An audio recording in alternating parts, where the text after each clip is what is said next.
Dear respected Thai, dear Berkshire Mountain Laurel Sangha. As I said, I'm very happy to be with here today. Thanks for the invitation. And since we are here together in this moment, I'd like to talk about us. I want to ask you, do you remember the time? I see some of you are still unmute. Can you mute yourself just for the back noises? I hear some back noises. Do you still remember the times when we came together on retreats? I mean, on real in-person big retreats that seems like an eternity to me. Although we had our last one in February, now it's like end of April. It seems like forever. And in the same time, that's a good thing of this Corona time. Not going out. I don't know what else plays all into this, that for me, time slows down. And when we now discuss when we can open the monastery again, and we postpone it from month to month, May, June, maybe July, maybe September. Even September doesn't seem so far away. It's just like, it's all slowed down so much that everybody is like, okay, if it takes September, it's like only half a year. It's like, you know, we can live with that. But it's been really a while. And if you haven't been to one of these big retreats, imagine hundreds of people coming together, doing sitting meditation as we did now, like together in the big meditation hall, these powerful silence, or walking together with many hundreds of people through the forest, through the mountains here in Deer Park, eating together in silence. There's so much energy, so much collective mindfulness. It is very beautiful. And after eating, we would slowly stand up, everything in silence, go to the washing up basins. And the washing up basins are on mostly outside on big retreats, 4 of them. Like the first, you would go and wash your bowl or your plate, and then the next 3 would be to rinse it, and then you would put your dishes on a rack. This rack would go into the sanitizer, then it would go outside to dry, it would be picked up, dried, and brought back to the serving table. But today, let us focus on these 4 washing up basins. Concretely on the first. And there are 4, like the 4 noble truths. So let's focus on the first noble washing up basin. So, you know, when you finished your meal, the belt has been invited. We are invited to get a second, stand up and go washing up, or have mindful conversations. Let's say you decide to stand up and go to the washing up table. There you find no line. You will be probably one of the first. You go there, you put your bowl and your dirty bowl into the water. The water is clear, foamy, probably still warm because it was just filled. You take that clean sponge and you start cleaning and washing your bowl or your plate in mindfulness, and it's a delight. And then you would take it out, put it in the second, rinse it in the third, in the fourth, and put it on the rack. Very beautiful practice. There are some of us who stay at the table and have mindful conversations, or take a second, and they would come a little bit later to the washing up tables. So they would go there, find the line is a little bit longer. Never mind, because we learn how to breathe. So we stand there in line, breathing until it's our turn.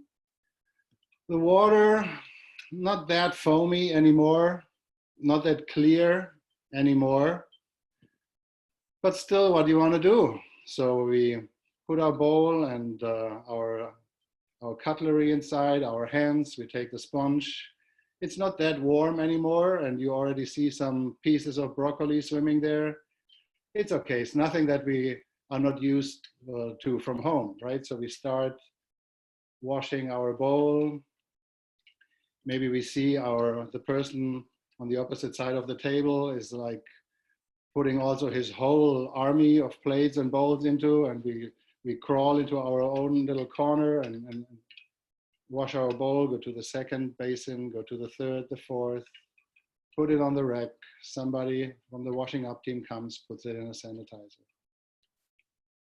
And then those of us who have really fun and good company, so they stayed at the table longer, having good conversations or having a second and a third, and coming later, even later, to the washing up table. And that means 20 minutes later, something like this, when the washing up team already makes this announcement saying, please have compassion with the washing up team and go and wash your dishes and you can come back and have your conversations. So they would go to the washing up table, and looking into your bowl, you can already see it's not that liquid anymore. It hardened a little bit, right? It became like crusty because it dried out. So you're going to the washing up table. There's probably still a line. So you're lining up. It's your turn. And you look into this first noble washing up basin, and it's all red, like especially when there was tomato sauce or chili. It's all red. The foam is gone. There's not one piece of broccoli, but there's a carrot here, a broccoli there. There are this fatty eyes swimming on the, you know what I mean? I can see it on your face. And you're like, what? I supposed to put my dishes and my hands into this like liquid? You must be kidding. But in the same time, we know there is no other way to get my dishes washed. I have to go in here. And it's a challenge. So I see people in all groups, the early, the middle ones, and the late ones, but especially in the late ones who find it difficult to put their hands in. So they're taking the chopsticks and inventing strategies to take the spoon with the chopsticks and wash the bowl without touching it and without touching the water, which at this time is difficult because the food inside already dried out and you cannot really have the same kind of pressure like as with your hands. But they're still trying, and they have developed these techniques. They can turn it around and do the outside. Some brought their own latex gloves because they know that that was happening. They saw it coming. And others, what do you want to do? They don't have chopsticks. They don't have gloves with them. So they roll up their sleeves and they go right into this mystical liquid. And it's cold. It feels unpleasant. Every now and then your hand like bumps into a piece of vegetable or tofu. Sometimes there are lost treasures on the ground, like forgotten forks, spoons, and blame and judgment is coming up right away because you feel uncomfortable anyway already having your hands in that liquid, which you can, by the way, not see anymore because it is so dirty. You don't see your hands and your plate. So as you bump into these things, maybe your heart is big enough to also collect them and give them a wash, put them in the next basin. You have done it. You have overcome your disgust and you knew you had to. So you take it out and you see this red liquid dripping from, and you put it in the second basin. And you're actually glad that there are 3 more rinsing basins to be sure to rinse it off. And as you go from basin to basin and put it on the rack, something is still smelling. And you realize it's my hands. They're still smelling from this washing up liquid water thing. And even there are towels provided where you can like dry your hands. You gotta wash them really well. And you wanna wash this disgust from yourself. It's a process that demands all of our practice. And that's why I have a certain love and relationship with this first noble washing up basin. And every time I come to it, I'm in touch with this.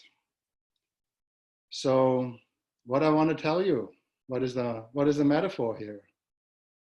To me, this first washing up basin, this first noble washing up basin, as the same as the first noble truth, is like when we transform our suffering.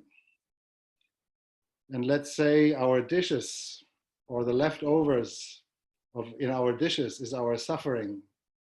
And we as the vessel, we are the plate, we are the bowl. And we want to clean ourselves. We are going to a transformation. And this transformation is taking place, in this case, in the washing up basin.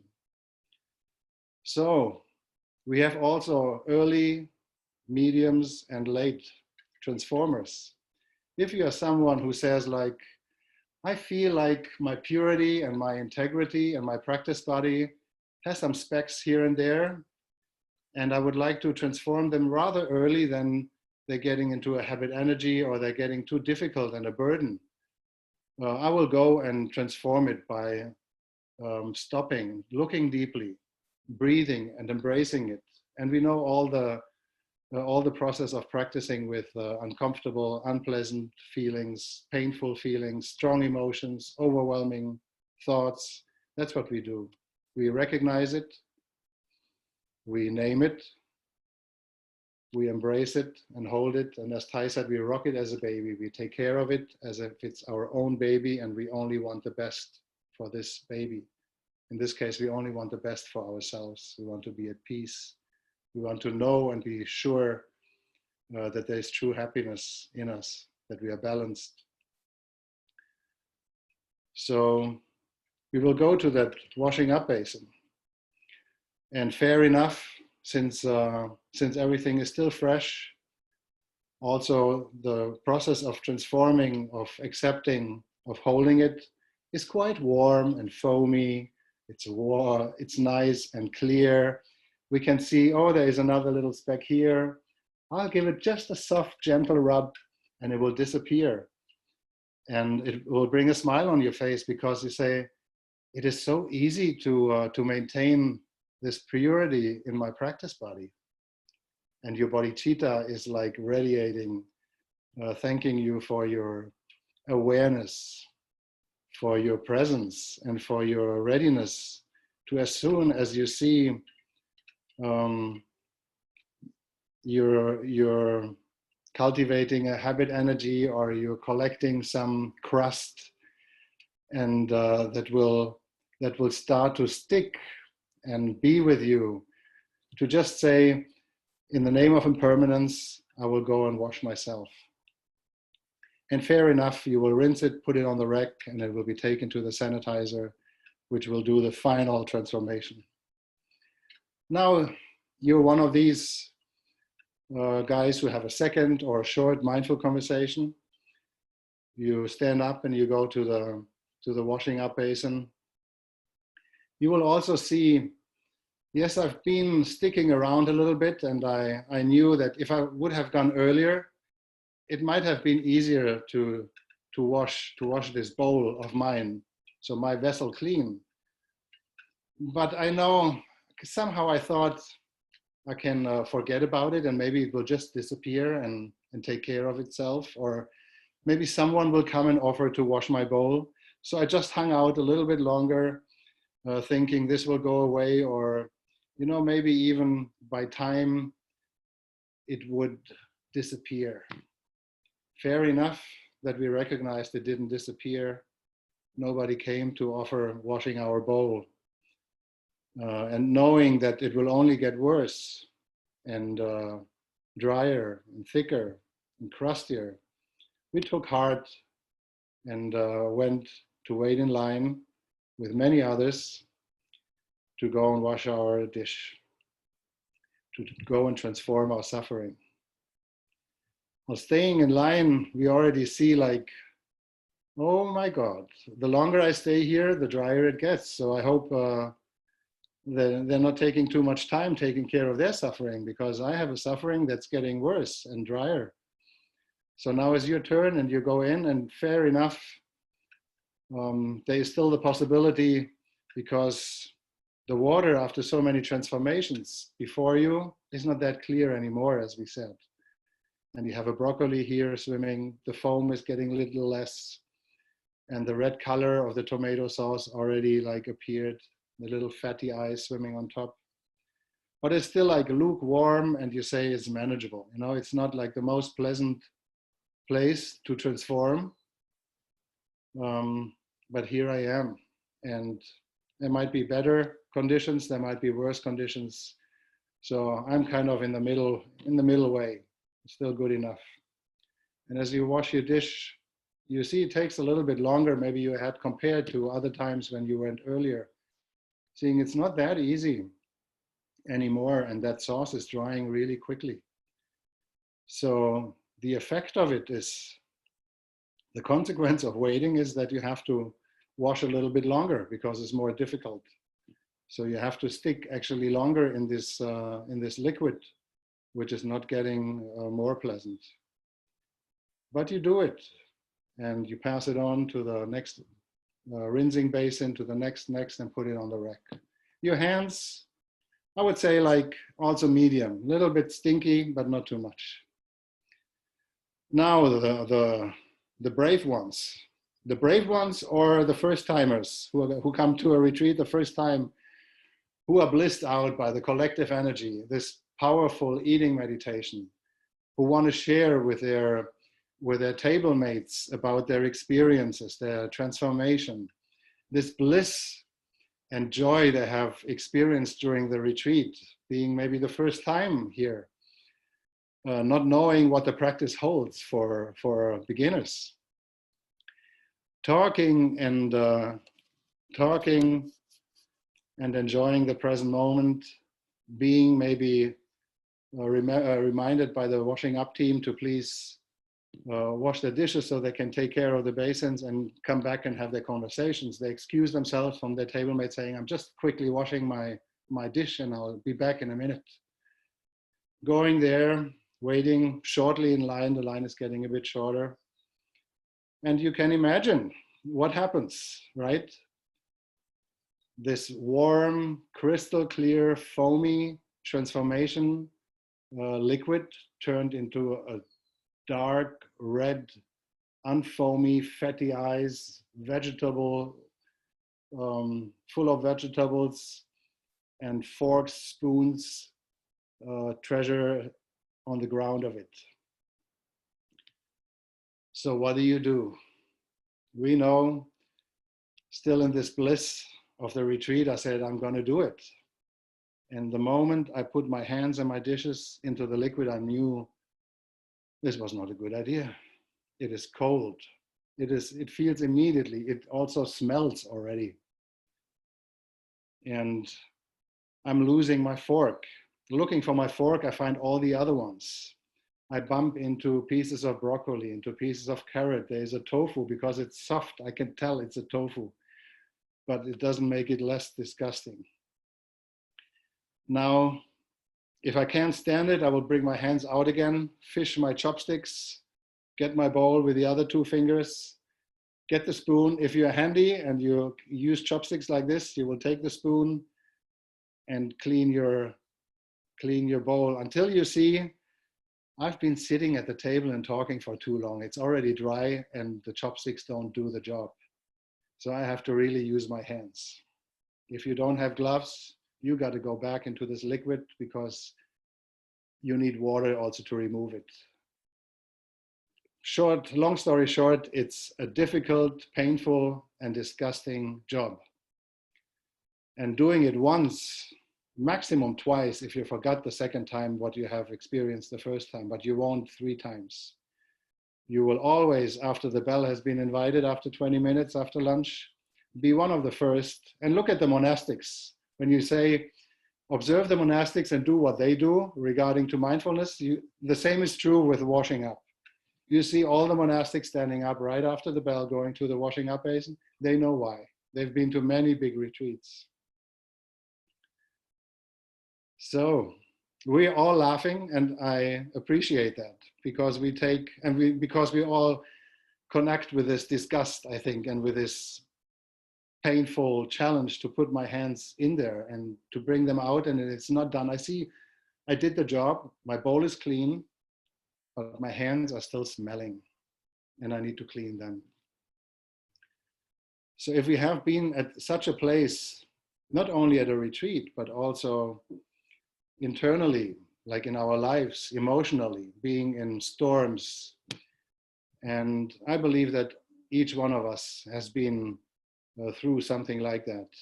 We know that if we come out of such a storm or such a challenge, that we feel the lightness of leaving that place. We see the skies clearing up, the air freshening. Just like the song, I can see clearly now, the rain is gone, right? And it feels light. We feel cleansed. It's like coming out of a fast. And in one way or the other, we say, it was worth it. You know, it was not easy, but I was courageous enough and I did it. And here's my reward. Here's my gratification. I feel lighter. I feel I've been through something. I made an experience and I grew a bit. Like I learned how to overcome my disgust. I learned how to overcome my fear. I dived into that substance, which nobody knows what it contains. And I came out and I could rinse everything off. It was shiny again. I feel light, and that's it. We know all of that. What we also know is the moment before. And because oftentimes we can smell trouble coming, we can smell suffering coming. Our seventh sense is doing that very well. And if you are someone like me, I mean, we are all practitioners, so we can be honest, right? The first thing I do is say, like the people in the middle, they say, it's just a little breeze of suffering. It probably passed and hit somebody else. And I'm there and smiling, and I see that there is nobody else around me, and this breeze came particularly for me.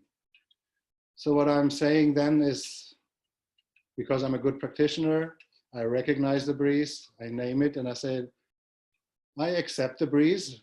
It's probably just a little breeze and it will give you some chills and then it will pass on. Maybe I take on a scarf and a little hat and I will not even feel it. Illusion too. So it's the little breeze, it's getting windy, a draft, a bigger storm. And I feel this is probably hitting me. And now it comes the time when I become afraid, when I become scared. Because like in this metaphor, I know I will have to put myself into this washing basin. I will have to dump my hands into this uncertain liquid, into this uncertain future. And I don't know what this suffering will bring, if I will survive, if I will take damage, if it will be painful. And I'm trying to avoid pain. So I'm getting scared.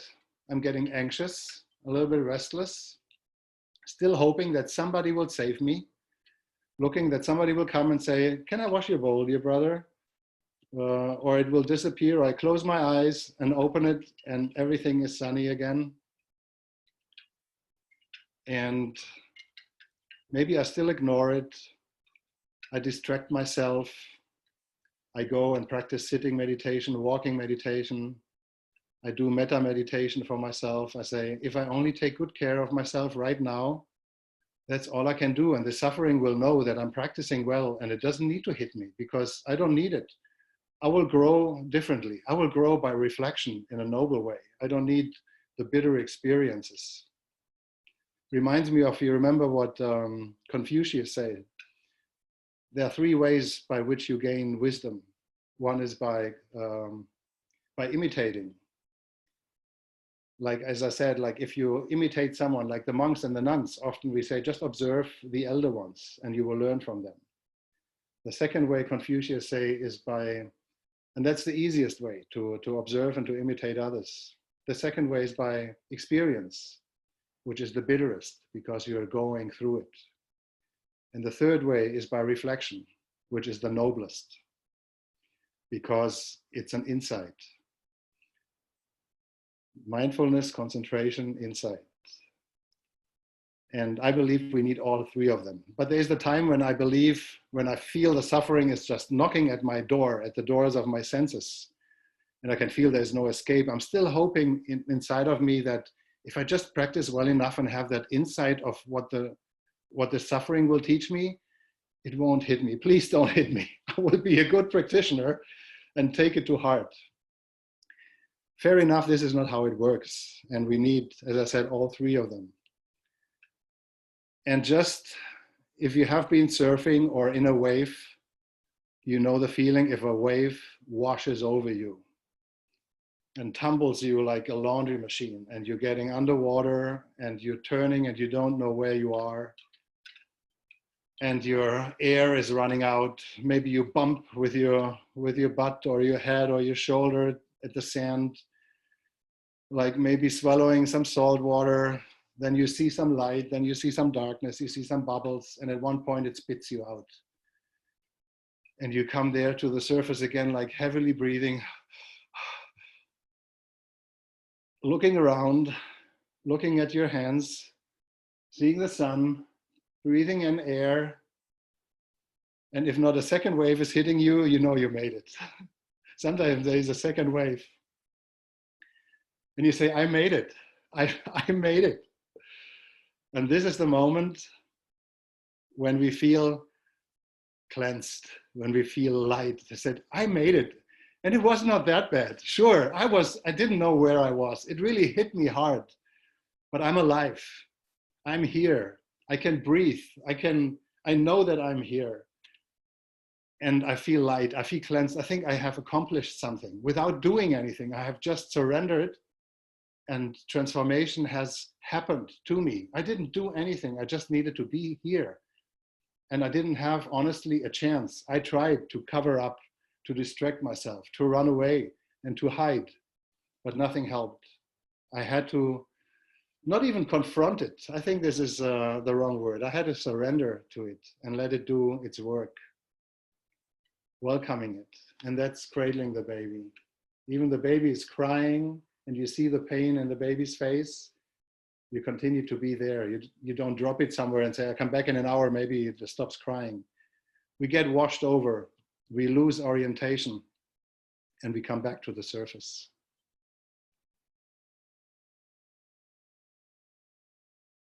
Maybe this is a good time to let that sink in and listen to a wonderful sound of a bell.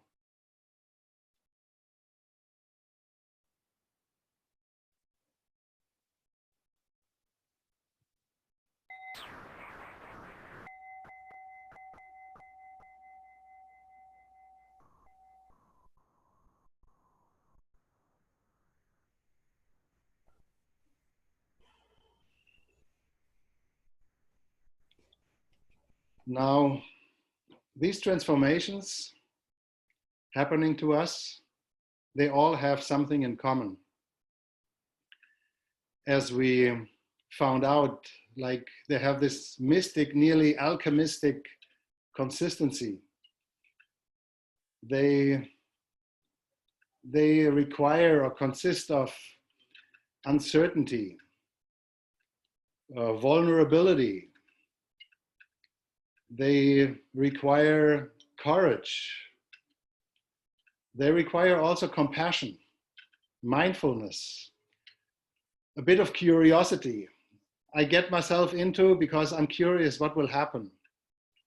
Mindfulness, because we need to be present. We cannot let it happen without our awareness, without us being there. Courage, because we don't know what we get ourselves into. We can't know. So we need the courage that it's going to be all right. Faith as one of the 5 powers. And the vulnerability, saying, I know it will get me if I want it or not. I show myself vulnerable and I surrender.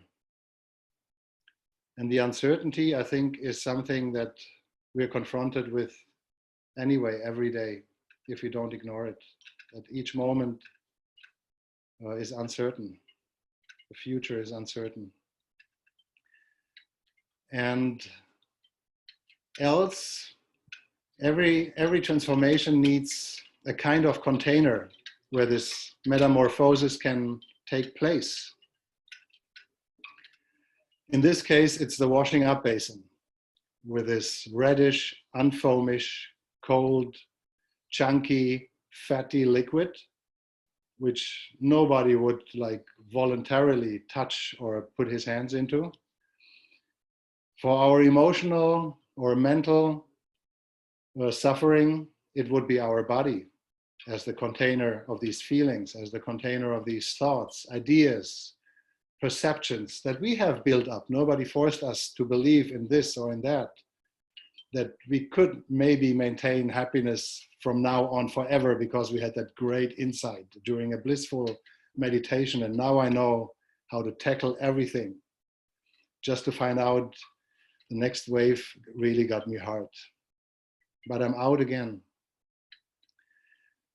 This container can also be a place or a time frame, you know, something, a container. It doesn't have to be a physical container. And I'm saying that because I refer to the 90 days retreat of us monastics, the 3 months of our traditional winter retreat where we don't go out, we set boundaries, physical boundaries, and we seclude ourselves to go more inwards and deepen our practice. And that is a time in these 3 months where we are not distracted, even not offering retreats, not leaving the monastery, where I know, where I have experienced every single time I will face a suffering, a transformation. And I believe it is because we live closer together. Nobody leaves the monastery. We are more together in classes. We have more mentor-mentees. We have an increased amount of classes. And living together, you get cabin fever. And I think everybody in this current time can relate to that. Being with our families, with our friends, with the people we live in all the time, and at least much more than before. We have that feeling that our world, our space gets tighter. And that comes to conflict, inside or outside, in whatever way. Thai teaches us that we can see the Sangha as a pot of boiling potatoes. Potatoes with soil and earth around it, but as they boil in the same pot, which is the Sangha, and the boiling water is the practice, and we as individuals are the potatoes, we rub each other clean. So there is friction, but this friction helps us to become clean, and somebody can eat us with delight because we are so clean, potatoes. So I know that in winter retreats, I'm always having an opportunity to look into myself and to grow. And it's kind of the same process I was describing before. I feel it coming, I ignore it. I feel it coming stronger, I recognize it. I still believe that it will pass and hit another brother. I never know when it's gonna happen. And I always thought you have to practice for 2.5 months. And then when the cabin fever kicks in, then you feel, but after many of these 90 days retreat, I have also learned the future is uncertain and I cannot predict when it's gonna happen, and it's not gonna ask me.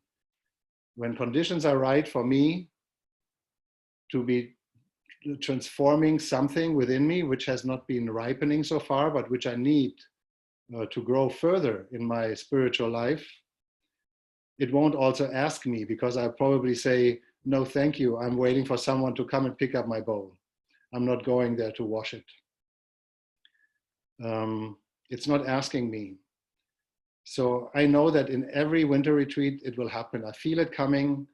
I try to cover it up. I try to protect myself. It's not helping. The moment I surrender, and by experience, I'm also more open to surrendering. I said, okay, I let it wash over me.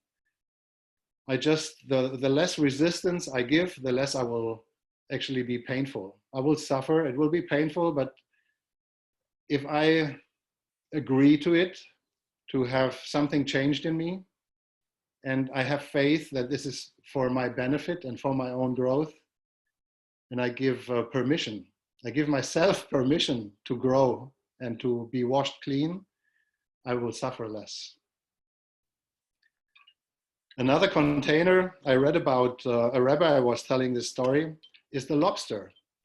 The lobster is in his, how would you say, in his crust, armor, in his shell, crawling around at the ground of the sea. And of course, like every being, it is growing. And at one point of his growth, this shell is feeling tighter and tighter. And it feels like my life energy wants me to grow. But this container I'm in doesn't allow me to grow. And I'm really feeling pressure and it becomes painful.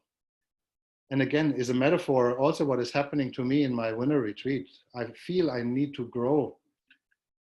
But my container, my perceptions, and my ability, maybe, my thinking doesn't allow me to grow that container. So it becomes tight.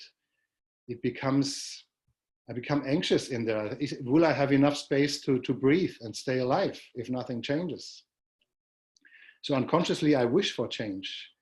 This lobster, he will retreat into a formation of rocks, into a little cave where it feels safe, which is its container, and will crack that shell open and be vulnerable because it's a very soft and tender animal beneath that crusty, spiky thing.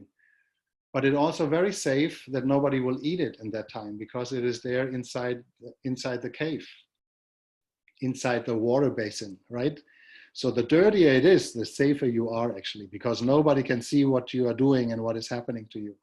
Just a little reminder in case you're one of the last coming to the basin. The later you come, the safer you are.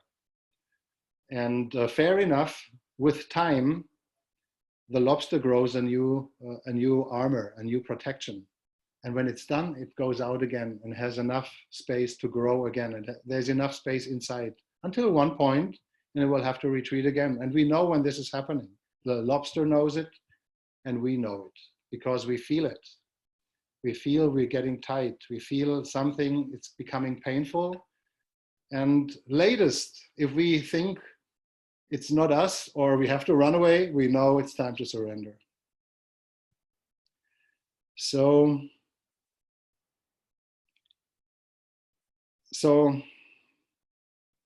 I want to conclude. I want to find a good ending for this story. When we are kids and we look into the future and see what we want to be, or we look inside of us and see ourselves as heroes, we want to be a sports star, a model, a rock star.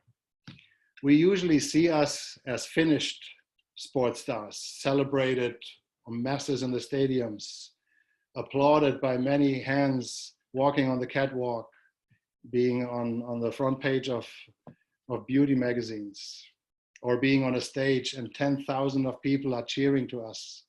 And we're like, yeah.